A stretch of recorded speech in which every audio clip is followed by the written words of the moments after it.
Bismillahirrahmanirrahim. Alhamdulillahi Rabbil Alameen. Wa afdalu salati wa atamu taslim ala Sayyidina Mawlana Muhammad wa barik wa sahati min al-abadi wa shafi al-halaki wa ala alihi wa sahbihi ajma'in. Allahumma faqihna fi din wa alimna tawil wa ja'alna min khayrati ummati Sayyidina Muhammad alayhi afdalu salati wa atamu taslim. Assalamu alaikum wa rahmatullahi wa barakatuh. Can you guys hear? It's not very loud, is it?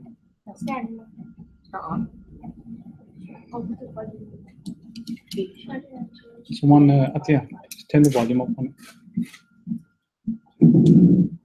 Yeah, no, just turn the volume up on it. Okay, inshallah, what we'll do then is continue the first part of the lesson on the hadith, the 40 hadiths of Imam Nawawi. That's fine. Oh, it's too loud. That's fine. Okay. It's too loud, is it? No, that's fine. Slightly low. That's fine. That's fine.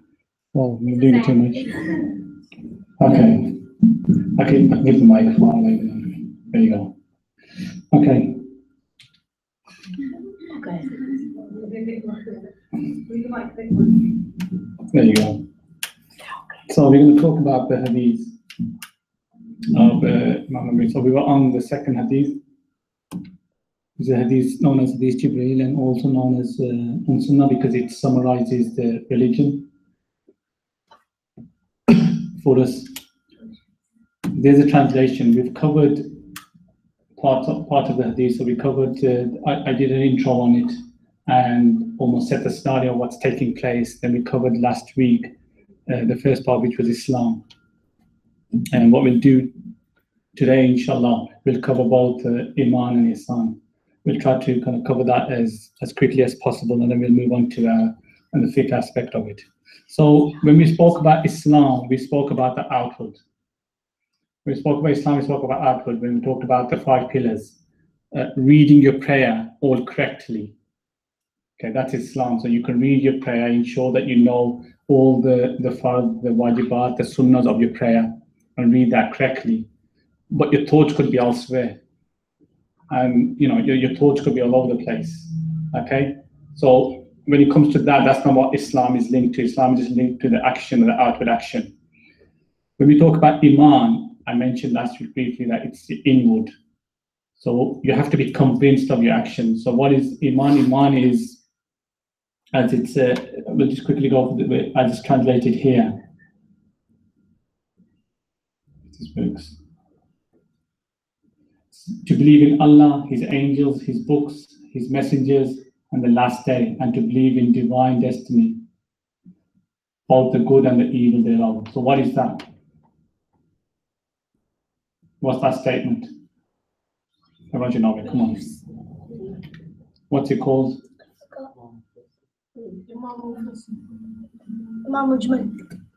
Articles of faith, yeah? Articles of faith. Articles of faith, yeah.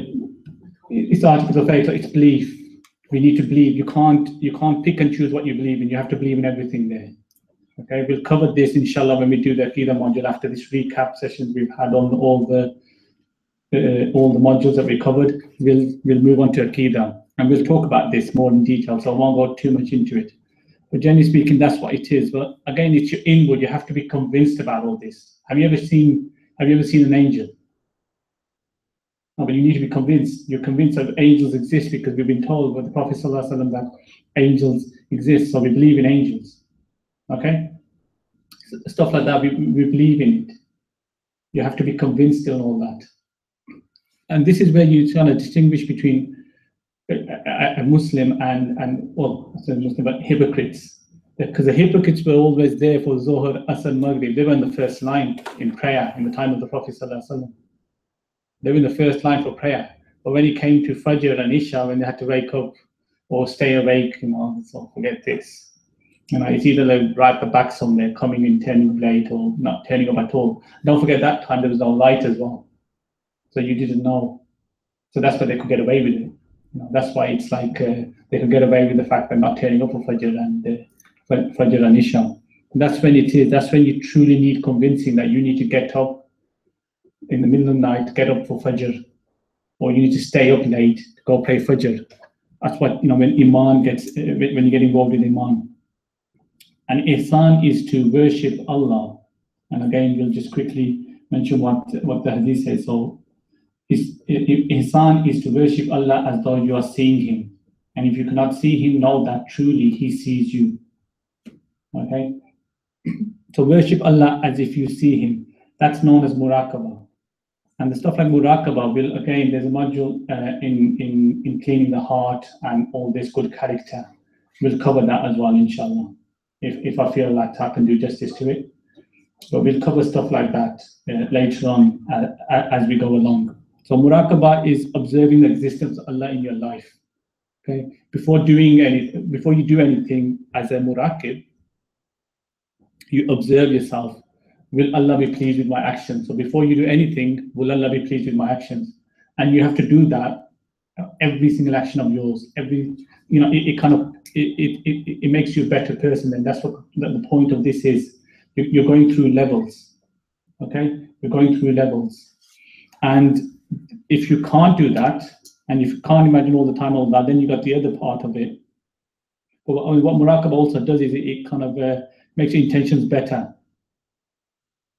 Your intention continue. You're always cautious on yourself that before you do anything, when you do this muraqabah, you're always questioning yourself, and then your intentions become better. Okay, what's my intention for doing X, Y, and Z?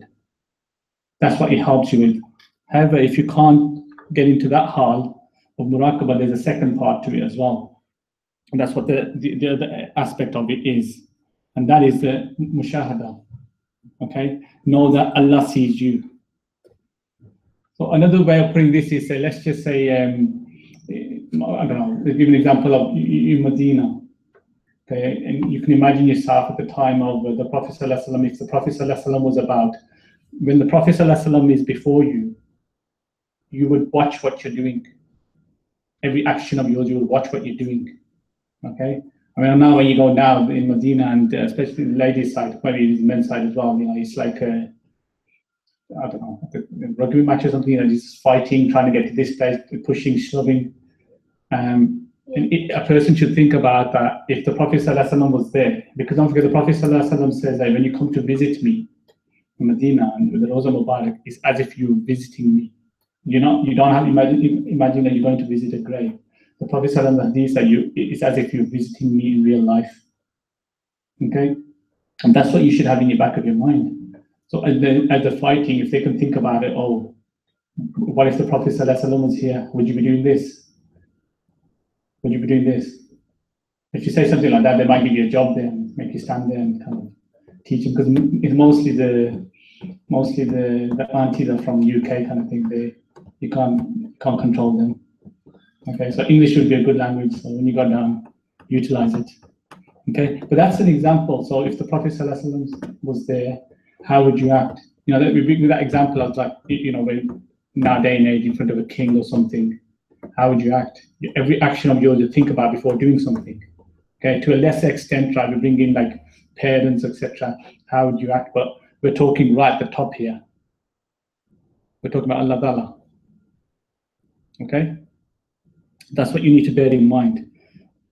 Both of them. So when you talk about muraqabah and mushahada, the end goal is the same, what you're trying to achieve.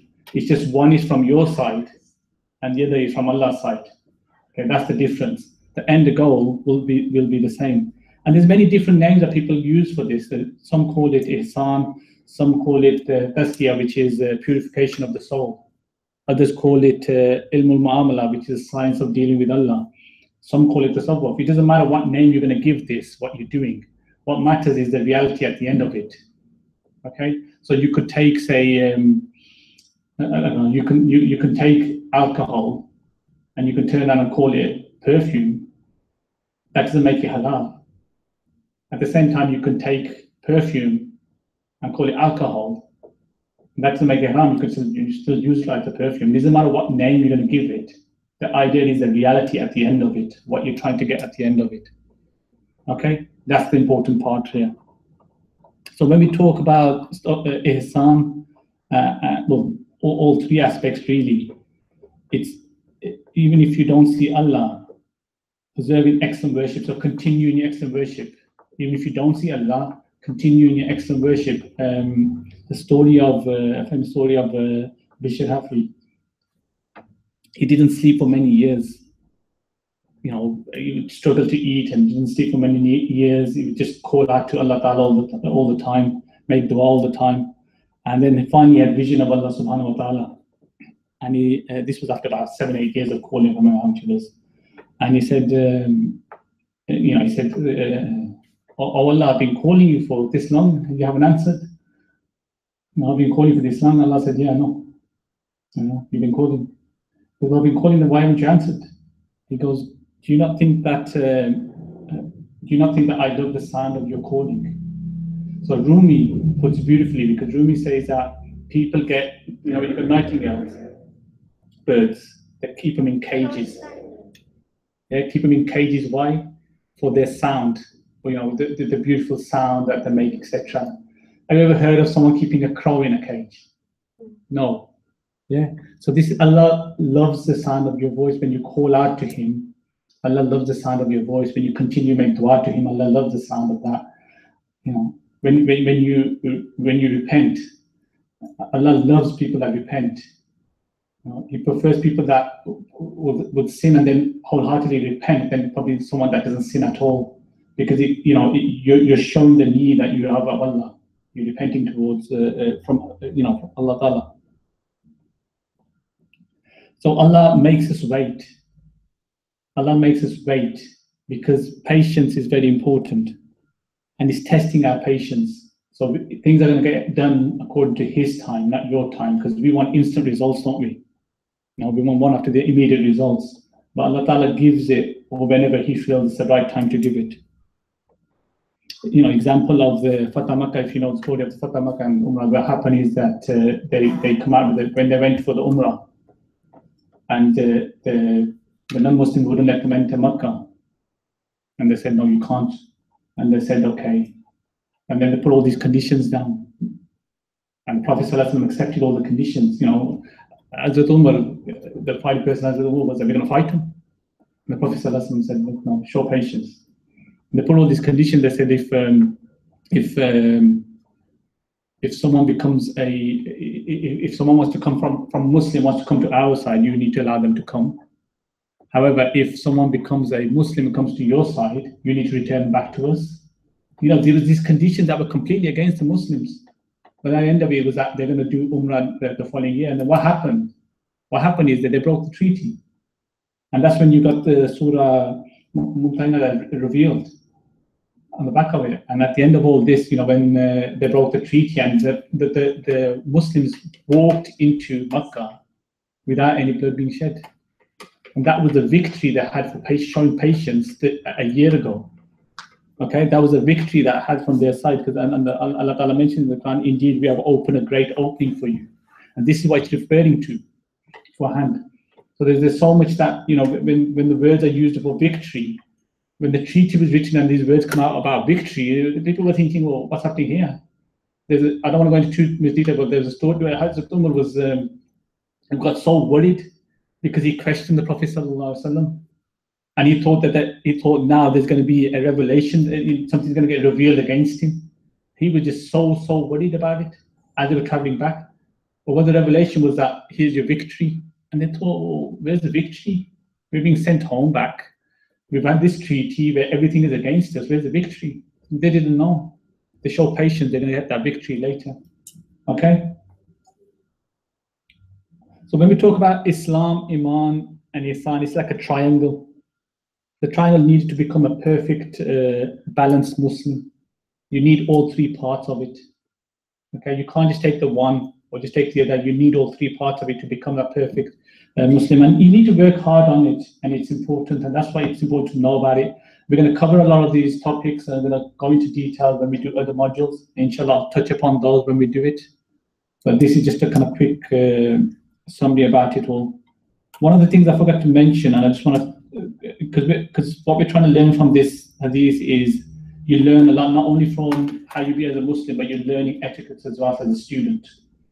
And one of the narrations is that when Angel Jibreel came along, like you got people sitting there. Let's take an example here because there's not much on the brother side, but people sitting there, and the Prophet ﷺ was sitting at the front. So Angel Jibreel came from the back and actually walked over people, walked over, going over the top, like we go in, I don't know, the women probably don't experience it much, the brothers, you will have been sitting for Jummah or some prayer, and then someone comes along and thinks, you know what, I should be right at the front, even though I'll come right at the end.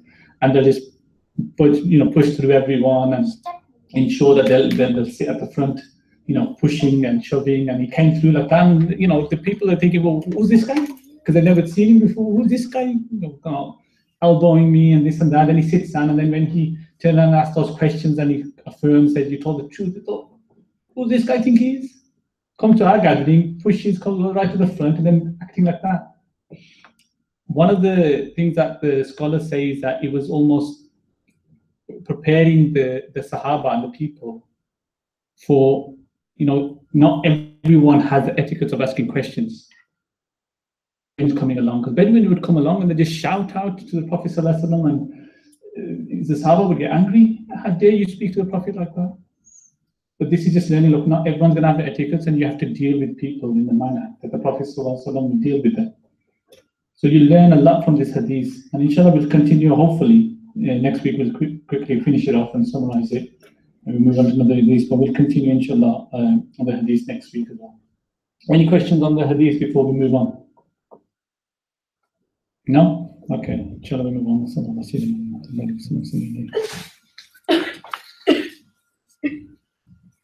Actually, there was one thing I had written down. Let me just quickly mention this, because I thought it was a good analogy on it, really. It speaks about the different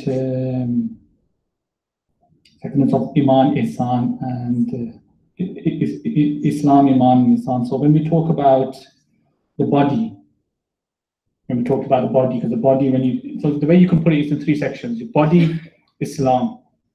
Mind is Iman, and the spirit, Ihsan. Okay? A type of action, when it comes to body, that's physical action. That's Islam. And when it comes to the mind, that's mental. And when it comes to spirit, it's spiritual. That's when it comes to action. The spirit, for body, it's an action itself. For the mind, it's the thought. And from the spirit side, it's the feeling you have. Okay? And when it comes to means of guidance, obviously, I just mentioned Islam, outward submission, Iman, inward belief, Ihsan, devotion, and excellence.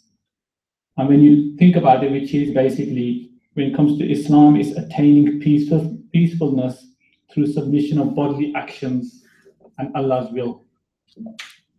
And when it comes to Iman, it's attaining safety through understanding the doctrinal precepts and the nature of the unseen.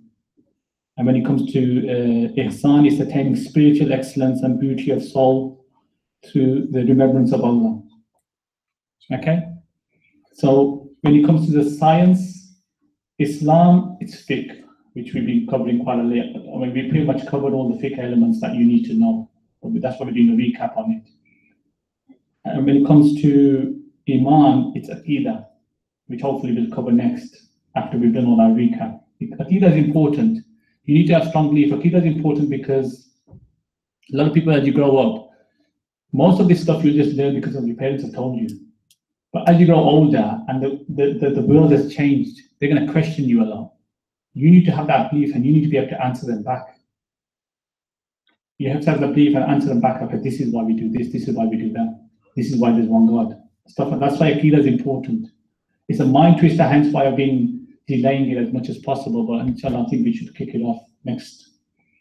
And when it comes to science of Ihsan, it's the tasawwuf, purification of heart. And again, inshallah, we'll cover some topics and modules on the purification of heart. And we just touched upon a couple of points today as well. When it comes to systemization of this, when it comes to Islam, it's legal schools, the madhabs. Comes to Iman, we talk about doctrine, approaches like I just mentioned. And when it comes to Ihsan, it's tariqas. You got certain Sufism, etc. It's a way of attaining that spiritual level that you want to achieve. Okay, Some people believe that, look, we don't need it at all, ignore it, but this is where you're increasing your level, going beyond your means on that. Okay? Sorry, I just wanted to mention that, I forgot about that. Sallallahu alaihi wasallam. Okay, so moving on to fiqh.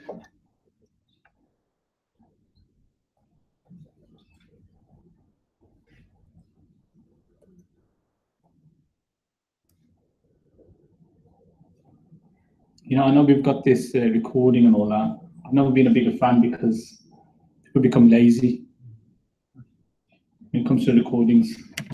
I don't know how many people actually watch it, but people do become lazy. There's no one online at the moment, so I'm guessing there's not. See, what happens with I'll tell you why I'm against it, I'll tell you why. You need to be disciplined as a student. I guarantee you that some of the guys maybe definitely, just because if they're gonna meet him, I'm gonna say, when you come to the lesson, the next thing they'll say, oh, I watched it online. What does that mean? That means I open it up for 2 minutes. Open it up for 2 minutes and I watched it. That's it basically. So that's kind of I'll tick the box. So I'm not lying. I watched it online. You got to be disciplined because you're going to be sitting at home. You're going to watch about 5 minutes, thinking you're going to forget this. Let's go on out, watch some TV, or let's do this. Or even if you're watching it, you just have it on, but you're not concentrating. At least you're here in front of me, and I know if people are interested or if they're getting bored, I'll kind of change things a bit, and I encourage you to ask questions, etc. You know, stuff like that. That's why it's so much different when you're here in front in the class. Me, myself, and I'm going to give my example of myself here. I'm trying to big myself up now. When I studied this course, it's 5 years it took us. I think I went online once. That was when I was in Medina doing Hajj, basically. Because once you start going online, that's when you become lazy and all that. So we used to go through, I used to travel to Warsaw and do it. But here it's like right on your doorstep. And still people finding it difficult to come and attend classes. These classes are eliminating your excuses. You can't turn around and say on Judgment Day that I didn't know this, I didn't know that. Well, like I was going to say, you should have gone and studied. You were given opportunities.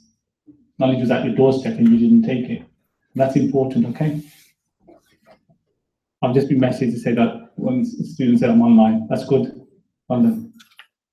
I'm going to ask you questions later. Okay, where do you get to in terms of fiqh?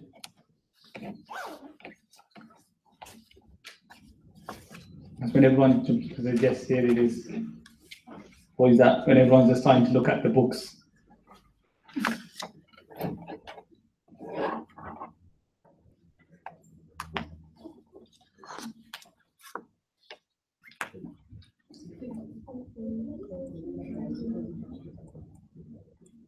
I think we got to wuzu, didn't we? We're going to start wuzu today, aren't we?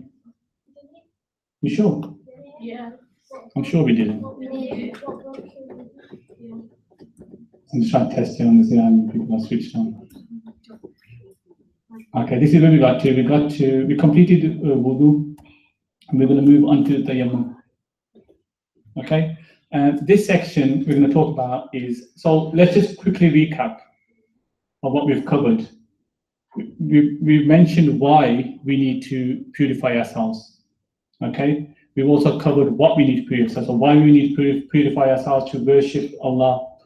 One of the preconditions. What we purify ourselves with, we even covered water. This is the types of water we can use, etc.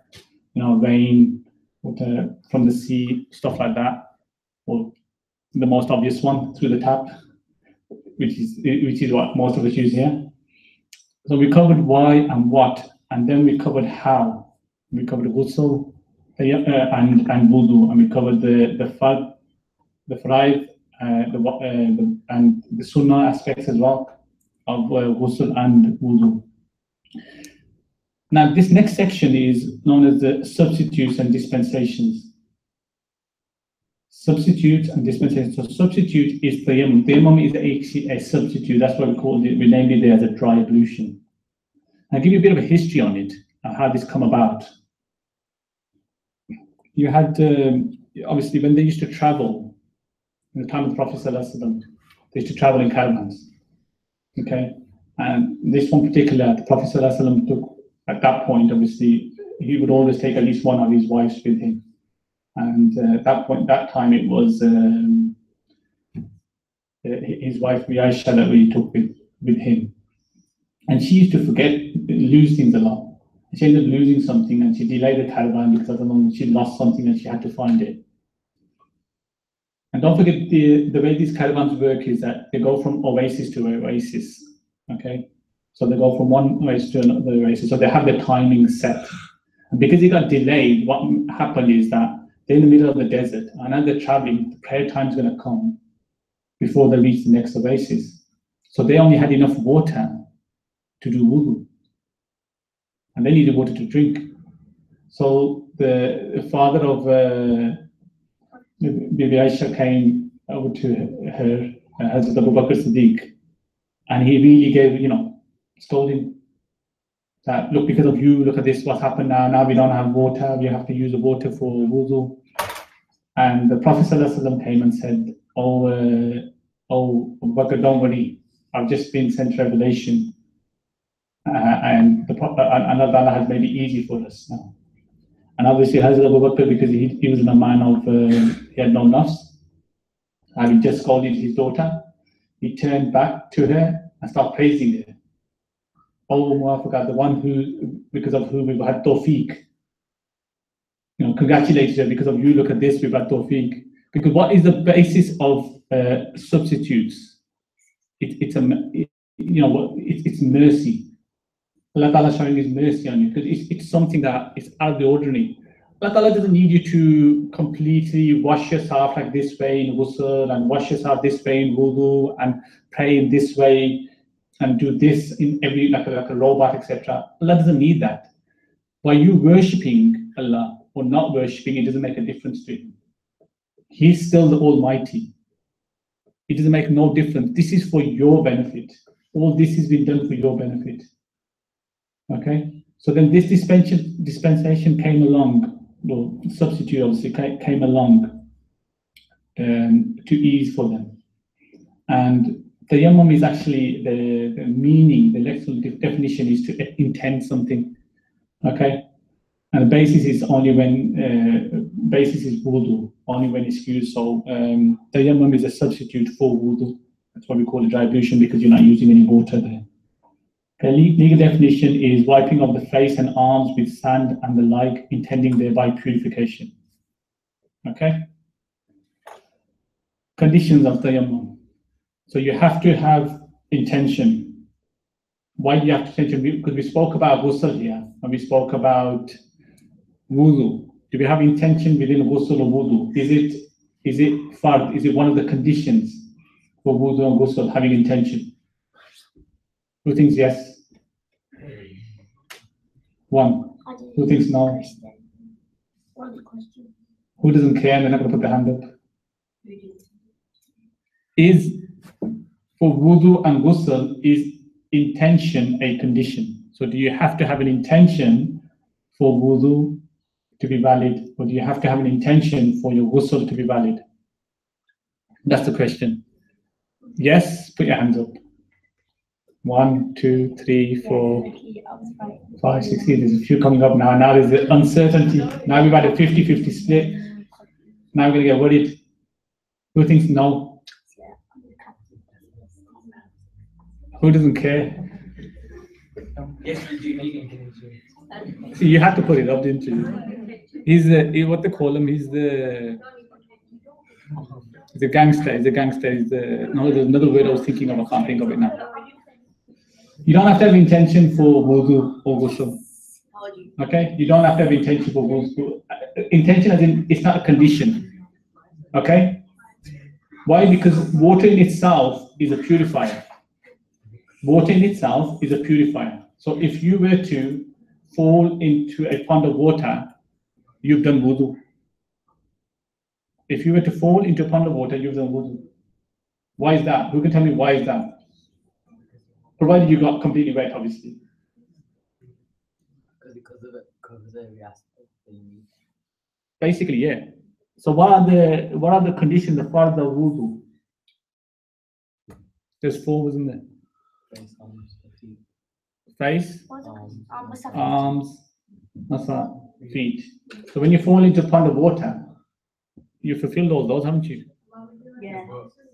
There's dirty water. No, what I'm trying to say, obviously, you know what I mean. You obviously have to have your shoes are going to be off, etc., whatever it is, that kind of thing. I'm just giving you an example here. You don't have to have an intention. You know, unless you're going swimming, then okay, put it that way. Then you're going swimming and you jump in the swimming pool. There you go. You don't wudu. However, when Jack and Jill went up the hill, and they were wearing t-shirts, obviously, and their arms were showing. And when they came rolling down, and obviously they're covered all in dust, they haven't done tayammum. Why? Because they didn't make an intention for tayammum. Do you understand that? So tayammum, because water in itself is a purifier, but when you think of dirt, that's not a purifier. You have to make it a purifier by making an intention. Don't forget, it's just an action. It's not going to purify you, but it's Allah Ta'ala has made it easy for you. That's the whole point. Mercy of Allah Ta'ala, He's made it easy for you. The people before the Prophet ﷺ and previous nations, they had it difficult. You know, when it comes to prayer, prayer is made valid for us anywhere on earth. And the Prophet ﷺ said, prayers be made valid for me anywhere on earth. Other nations, you know, they had to go back to they had their fixed place, and they had to go back and pray there. If they went off to travel, they had to come back to their fixed place. Hazrat Ibrahim al-Islam, he'd go off to travel, visit his wife, whatever it is. He would come back and he had to pray in his spot there. But for the Prophet ﷺ, all earth was made valid for praying. Okay? And again, this is another mercy from Allah Ta'ala for us. Okay? So one of the conditions is intention. Number 2 is an excuse. I think I've covered them, so what we'll do is here, I'm just going to quickly list them now and then we'll go with them in detail. So you've got intention, excuse, using stuff of earth, we leave it at that, yeah, I'll cover off what that is. Complete wiping, using most of hand, 2 strikes, no nullifiers, no barriers, seeking water. Okay? So, I've already talked about intention. Let's move on to the next one, which is a valid excuse. And there's 3 kind of almost conditions within it here. The first one is the availability of water. Within a mile radius, water needs to be, if water is available, then you can't make the tayammum. So there's no water within 1 mile radius. Obviously, you can't extract water. So another one is that there's a well there, but you've got no rope or a bucket to take the water out. There's no means of extracting the water. And the third is there's danger. So if you were to go get that water, your life's in danger. We're talking about in the times of the Prophet ﷺ and deserts. If you go in an oasis where there's water, what you're going to understand is there's going to be other people that are after that water. Other animals that are going to be after that water. Yeah? Wild animals. What's his name? Mustafa? Is that really Lion King? Yeah, Mustafa. Mustafa and his dudes are going to be around trying to get some water. Okay? Is it Mufasa? Mufasa, sorry. Well, it doesn't matter if he's a good guy, he's still a lion. I didn't say he was good or bad, he's a lion. Mufasa. Mufasa, there you go. Mufasa. So Mufasa and his dudes are going to be there getting water as well. So you can't go and access the water. So the water's in front of you pretty much, but you can't access it because your life's going to be in danger. Okay? So that's the conditions related to water. Harm. One is by using water, it's going to increase your illness or make things worse for you. 2, injury. So if you put water on your injury, again, it's going to make it worse. And 3rd one is extreme cold. So it's just too cold. If you use the water, you're going to get ill. Okay? That's when it's linked with harm.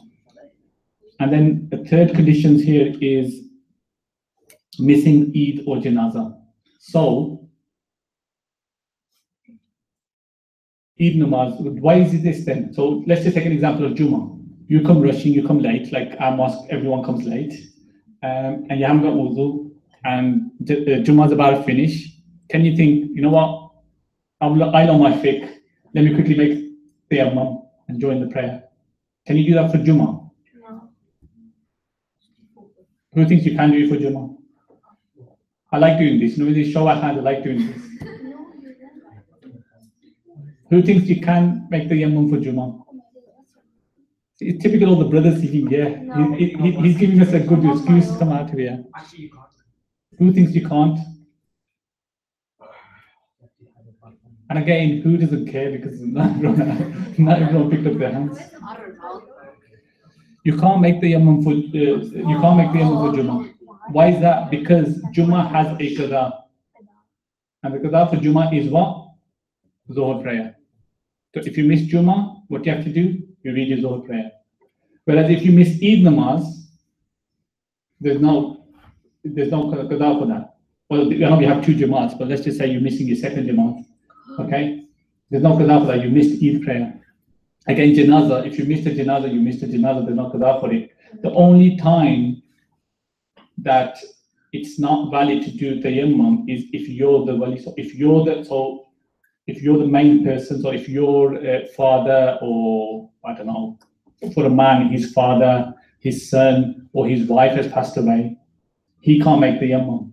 Why? Because he decides when the janazah takes place. They need to get permission from him. So if he hasn't got wudu, he's going to say, well, hold up, let me go do wudu first, and then we're going to read the janazah. But whereas if Mr. Tom, Dick and Harry here, it doesn't matter, I don't care. The janazah is going to go ahead. You've turned up late. You can make the tayammum. Okay? Everyone understood that? Everyone understood those three conditions? Feeling that? Any questions on that before we move on? Now's your chance.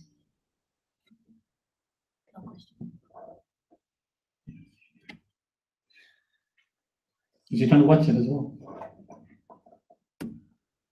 Okay.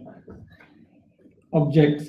Okay, do you remember when I said earlier? No, I just realized I'm saying okay too much today. Okay. So we talked about objects that can be used for tayammum, and I mentioned stuff of the earth. This is the stuff that we can use and stuff we can't use. Anything that's from the earth, not on the earth, anything that goes from the earth can be used. Sorry, I said that right. Anything that grows from the earth can't be used. Anything on the earth can be used. Okay? So stone, soil, dust, sand, stuff like this can be used, because why? It's on the earth. It's on the earth. Mud and soil, same thing. What can't be used? Grass, metal, tarmac, anything that can be burnt or grows out of the earth, that can't be used. So that's the way to remember it. Actually, from the earth, goes out the earth. Another one you can use is, you know, when you mentioned dust, if there's all dust on the walls and you can see the dust, you can actually use the dust off the walls as well.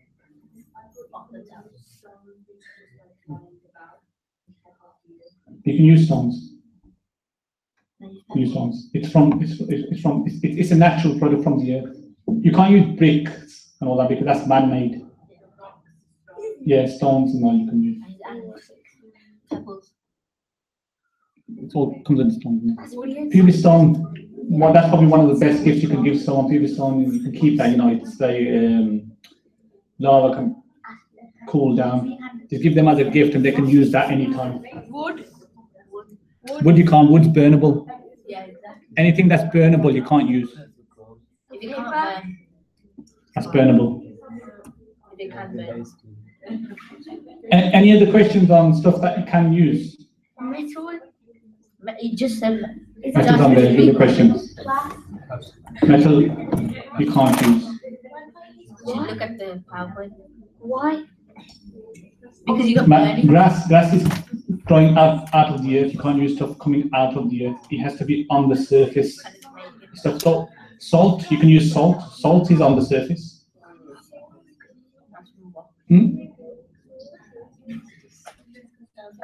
You have to say louder, I can't hear you. So not salt on the earth. That's true. It's not. It's not. Soil doesn't grow from the earth, does it? It doesn't grow. What about It doesn't grow. Grass actually Go to grows school. from the earth. Like bark as well. Bark of a tree that grows from the earth. I'm gonna have to keep checking my phone just in case there's questions coming about. So apologies for that. Okay, everyone clear on what we can use and what we can't use? Can you use carpet? No, Why not? because it's man-made. The humans made it. You know, when I was a little kid, actually, I used carpet once as well, just to do the there's a quick, easy way of doing it. Just quickly on the stairs. Off you go. Let's go read namaz. The only reason we did it was me and my cousin, actually. The only reason we did it because someone was in the toilet. We thought, yeah, we could do the I've got a question on that. Go on then. You know, like the carpet here, Yeah. if there's dust on it, can't like be argued that that's man-made dust. You can use the dust if there's, you can see the dust on the carpet.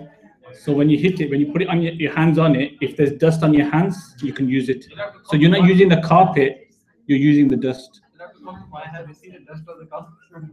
Although if there's that much dust on your carpet, I need to have a word with your mom. He's saying that we can use dust from the carpet. If there's that much dust on the carpet, there's issues here. We need to get a vacuum cleaner. Okay, the integrals of tayammum. As I mentioned, intention, striking the ground, wipe whole face, striking again, wiping arms. So, here we go. This is how you do tayammum. You make an intention. Let's just say you got soil there. You make intention. You strike the ground. It's not integral, but this is, I'm going through the way of doing it and the sunnah way of doing it as well. So you just need your face. Because I've done a slide. Yeah, here you go. So here's the sunnah way of doing tayammum. You read, you make an intention. You read the Bismillah. In the name of Allah, Bismillah. You got to follow the order that we're doing it in. Fingers apart. Strike the ground. When you strike the ground, you have to move your hands forward and back, so the dust gets in between your fingers as well. Then you raise your hands and you shake off any excess dust. Wipe your entire face. You have to use your entire hand, wipe your entire, or most of your hand, to wipe your entire face. Remember, you have to, when you strike in the ground, you have to strike your entire hand. You can't just use your fingers, here you go, and then use your fingers, and no. Strike your entire hand, entire face. Then strike the ground again, move in and out, both arms. Okay? Right and left, all past the elbows, everything. Be careful if you got something like a ring on or watch on, remove that. Because when you're doing wudu, the water will generally, it'll get inside, you know, the ring, that's fine. Or underneath the watch, that's fine. But with the dust, it's not gonna flow, is it? So be careful, make sure of that. You're gonna have to remove the ring or the watch, etc. Is that okay? Yeah. Invalidators. So whatever invalidates wudu, invalidates tayammum. And tayammum is a complete substitute of wudu. Whatever you can do with wudu, you can do with tayammum. Another invalidator is if the initial excuse no longer applies. So let's take a scenario here.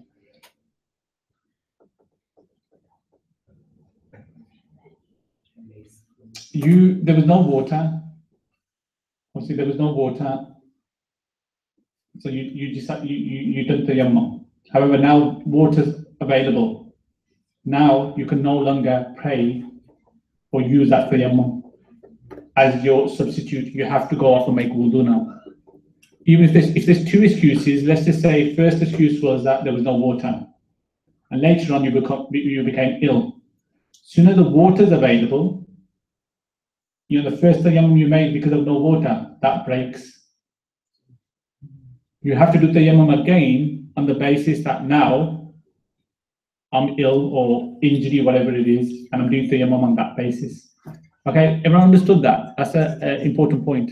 So is it like you do your tayammum and then you're in the mosque and then when the water is you're able to use the water, you can go use your water.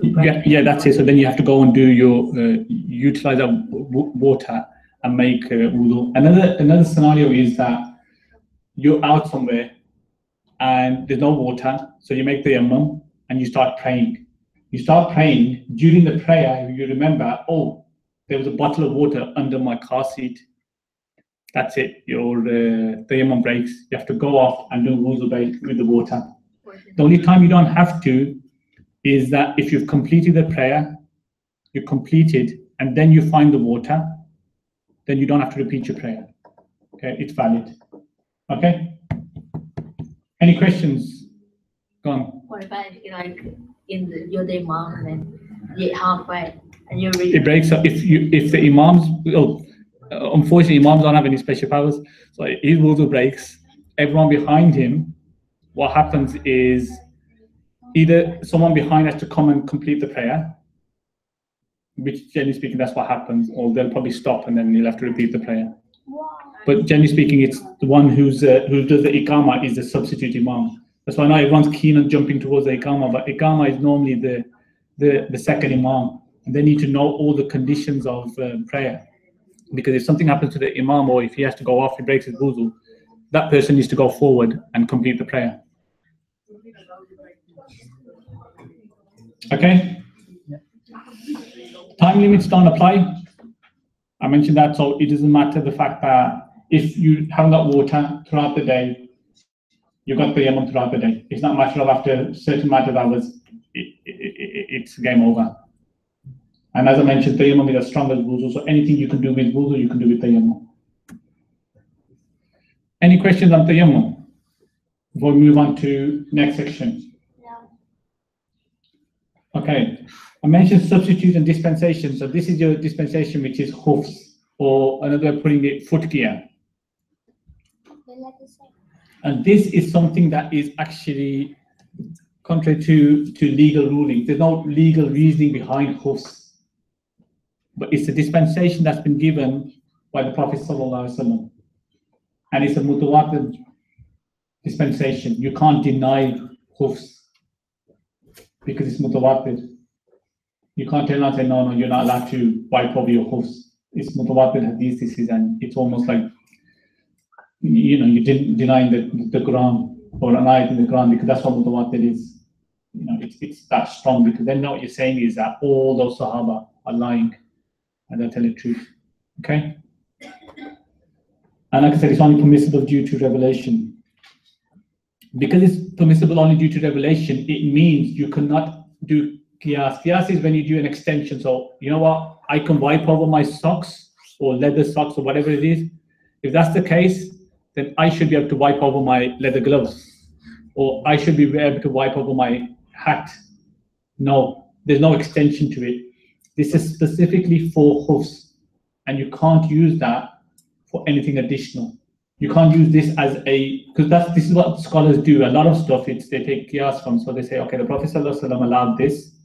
On the basis of this, he allowed it because of this. We can do this, this, and this.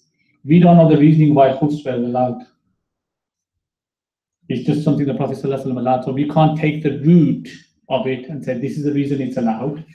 And based on that, we can take this, this, and this ruling on it. Okay?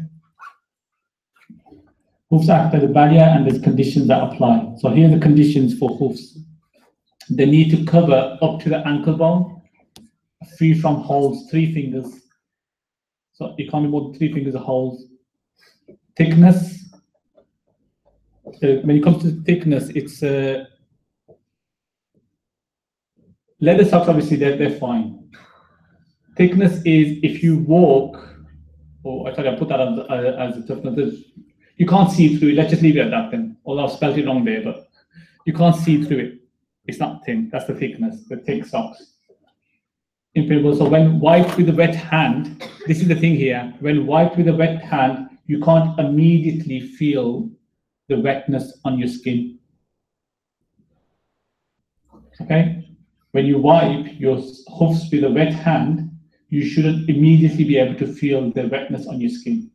That's what that means. That means it's impermeable. Obviously, you're going to put it in a bucket of water, you can feel it, but that's not, you're just wiping over with your hand. That's a different thing. So I'm going to lose my thought and my mind's all over the place at the moment. Toughness. So toughness, walk long distance without holes appearing. This is where we talk about toughness. So if you can walk in those socks for 5 kilometers without holes appearing in there, they're tough enough. So good luck to trying that.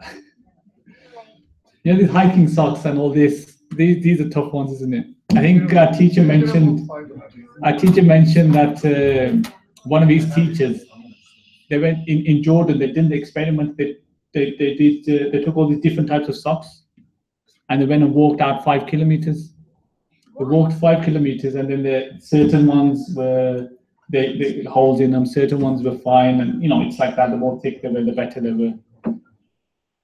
And then I think my teacher said that he told some of the brothers that were going to, I think, the Lake District in Birmingham, and they said that try it out. And they come back and said, it's too cold, can't do it. So you need a bit of a, you need to be a soldier, mujahid, to be able to do it. But yeah, that's it. These are the conditions, and obviously must be worn in a state of wudu. Duration. I want to quickly complete the whole side of things because I wanted to quickly talk about something else as well. Duration. From breaking of wudu. Remember this, the duration applies from when the wudu is broke. So you wear your hoofs at 12 o'clock, 12 p.m. You do your wudu. This is how you got to wear your foot. You have to do your wudu. You have to be in a state of wudu, and then you can wear your hoofs. Okay, state of wudu, then you can wear your hoofs. You can potentially wash your feet first, put on the hoofs, and then complete your wudu, but it's not recommended. Best to do your wudu first, then put your hoofs on. You do your wudu at 12 o'clock, you put your hoofs on. Okay, your 24 hours doesn't start from then. So there's a resident and there's a traveler. There's two conditions. We're going to cover traveler in our next module anyway, so I'll go more detail on that. But a resident, 24 hours. But your 24 hours start once you broke your wudu. So you did your wudu at 12 o'clock and you got your hoofs on. However, you break your wudu at 4 o'clock. 4 o'clock is when your 24 hours start from. So then from 4 o'clock, you're allowed to wear those hoofs for another 24 hours. Okay, but what do the hoofs do? What do they allow you to do? All it means is you don't have to wash your feet. You could just wipe over them. And I'll talk about how you wipe over them. That's all the hoofs do. It doesn't mean once you wear hoofs, that's it, I don't need to do wudu again. No, it just means, because obviously it's a bit of a painstaking to wash your feet. It's quite useful modern day and age for older women or older men that, especially here in the UK where you've got sinks that are quite high, they can wear hoofs. So they only have to wash them once, like 24 hours kind of thing when they break the wudu. It makes it easy for them. So 24 hours for resident and it's 72 hours for a traveler. But like remember, it's once your wudu breaks, that's when it starts. The method of wiping. So there's obligatory action and then the sunnah actions. It's wipe top of feet, extent of 3 fingers, but don't worry about that. Let's just stick to how you do it. So you do your wudu, you could get to your point of your feet. So just imagine this is my foot, this is my right foot. Okay, you wash your hand, okay, water on your hand, release it, and then you just wipe over it like this. That's it. From the toes, wipe it over like that. And then you do the same on the left foot. That's all you need, just wipe it over. There's not much to it. It's just that, it just makes it easy so you don't have to turn around and wash your entire feet. That's all it is. That's what the dispensation is for us. Evaluators again is same as wudu. If you broke your wudu, and then once you broke your wudu and then your 24 hours start, if you remove your hoofs, as in your heel is shown, that's it. It loses its powers. Then you have to do a complete wudu. Okay, remember that. Yes. Yeah, I'll read one. Bandages, again, you can apply the bandages principle if its difficulty is lifted, so you can wipe over them. We'll talk about that anyway.